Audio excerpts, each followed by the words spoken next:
Hello, it's week 28 of season 2 of the Andy Griffith Show. This week's episode title is The Bookie Barber. Barney, what's up this week? Ultie doesn't want to get a haircut, but Andy says he has to. So Andy takes another to Floyd's daughter shop, and I'm already in there getting my haircut. And Floyd is all flustered, 'cause he's so dizzy. And then when he's done, I look in the mirror and I say, "Doy, oh doy, just once I'd like to see these sideburns come even. What's the matter with you? One of them sideburns is short." And then Andy leaves Ultie there to wait. And a stranger comes in and says his name is Dill Medwin. And he says he's a darter himself. And he wonders whether Floyd would like to take on a second man. And then Andy comes back in and meets the new guy. And he listens to his proposals. No salary, commission only. He'll supply his own equipment and his own customers. And Andy thinks it's a good idea since Floyd is so busy these days. And Floyd says he'll do it.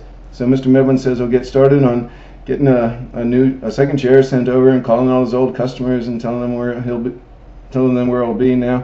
And then the next day we see Floyd standing in front of his barbershop, all proud looking, with a new sign in the window saying 2 chairs, no waiting.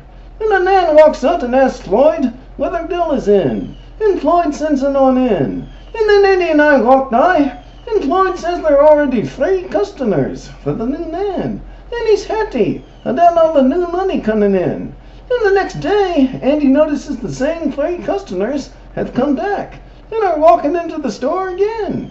And Andy says to me, "Don't you think it's strange to get a new haircut the very next day?" And I say, "No, what you're looking at there is a compulsion complex. Some folks get a compulsion about washing their hands. This is a haircut compulsion." And in the store, while Floyd is still standing outside, we see the audience sees why these guys are really there. They're discussing their horse betting operation that they're setting up. And at night, Aunt Dee mentions to Andy that the barber shop sure is busy these days. And she also says the telephone operator, Sarah, has been saying that the new darter sure is getting a lot of calls from all over the place, including from women with names like Tiger Lil, Brown-Eyed Mary, Lindy Lou. And then she repeats some other phrases that Sarah's been hearing. 10 to 1, 8 to 5, and they're thinking they're times of night and times of day. And they also heard Lindy Lou didn't show and someone else placed. Andy recognizes this kind of talk. Yeah, and he calls Sarah for more information about these calls. And then he tells me what he suspects. And I say, "Gambling? I can't believe that. In Floyd's daughter shop? Well, he can't just stand here. Let's go get him. What are you waiting for?" And then he says, "No, we gotta catch him with the evidence. We need someone to go in there and place a bet." And I say, "Well, what about Emma Watson? I'm always reading about sweet little old ladies betting on horses. They'd never suspect little old Emma Watson." And he says, "No, that would be too dangerous for Emma."